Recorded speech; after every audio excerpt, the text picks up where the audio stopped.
Did you know that the Indian constitution can be changed but only through a special process? This is called a constitutional amendment mentioned in Article 368. This article gives Parliament the power to amend the constitution, but the process varies based on the type of amendments.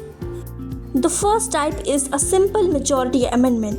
It need only a majority of member present and voting like passing ordinary laws. This used for matter like changing state names or creating new states.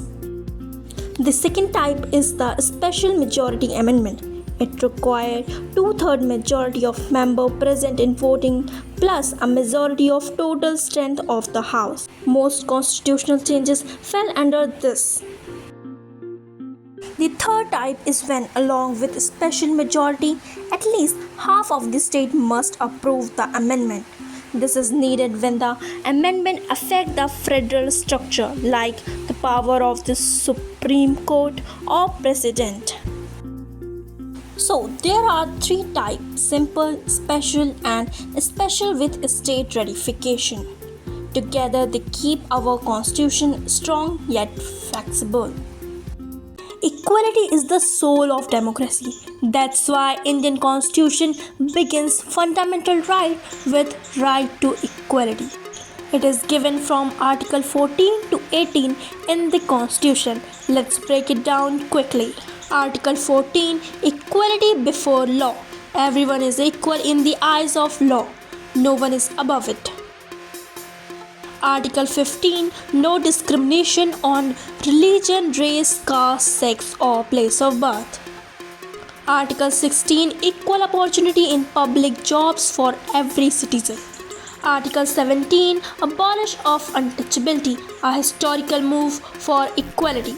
Article 18, no titles like Raja or Nawab anymore. These rights ensure that every citizen is treated fairly and equally, a true base of India is a free country. But what does freedom means for you and me? Is it in the right to freedom? This right is given from Articles 19 to 22. Let's simplify it quickly and clear. Article 19, 6 basic freedoms for every citizen. Freedom of speech, peaceful assembly, forming groups, movement, residence, and profession. Article 20, protection in criminal cases, no double punishment or forced confession. Article 21, right to life and personal liberty. It protects our dignity and rights. Article 22, right of arrested person, lawyer and court within 24 hours. This right built the basis of democracy. Freedom with responsibility make us stronger. No human should be treated like a machine or slave. That's why we have the right against exploitation. It is given under Articles 23 and 24 of the Indian Constitution. Article 23 prohibits human trafficking, forced labor and beggar. No one can force you to work without pay. Beggars means working for free under pressure. Even government cannot force it. Article 24 protects children. No child below 14 years can be made to work in factories or mines. These rights protect dignity and freedom of every Indian. No more slave or child labor in modern India.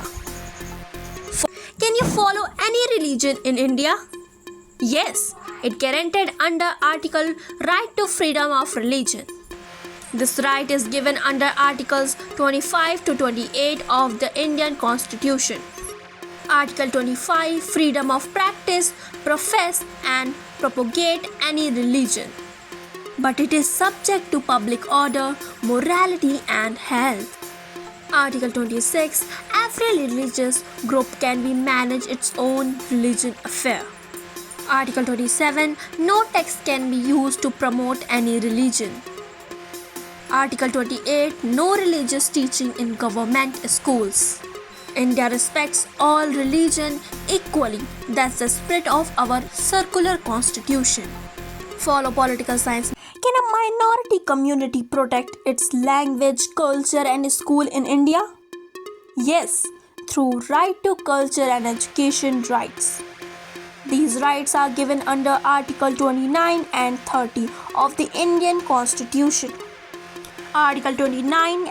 Any section of citizen having a distinct language, script, or culture has a right to prevent it. It protects both religious and linguistic minority, promoting India's diversity. Article 30. Minority have the right of establish and run their own educational institution. Also, government cannot discriminate while giving aid to these institutions. These rights protect the identity of minority and support educational equality in India. What if your rights are violated? Can you go to the court directly?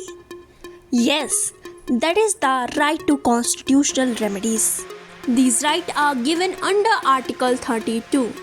It allows you to go directly to the Supreme Court if your fundamental rights are violated. Dr. B.R. Ambedkar called it the heart and soul of our constitution. The Supreme Court can issue 5 types of writs to protect your rights. These writs act like a legal weapon against injustice and illegal actions. Every citizen can use these rights. It makes all other rights meaningful. Thank you for watching. Follow Political Science Made Easy for more. Next directive principle of state policy coming soon.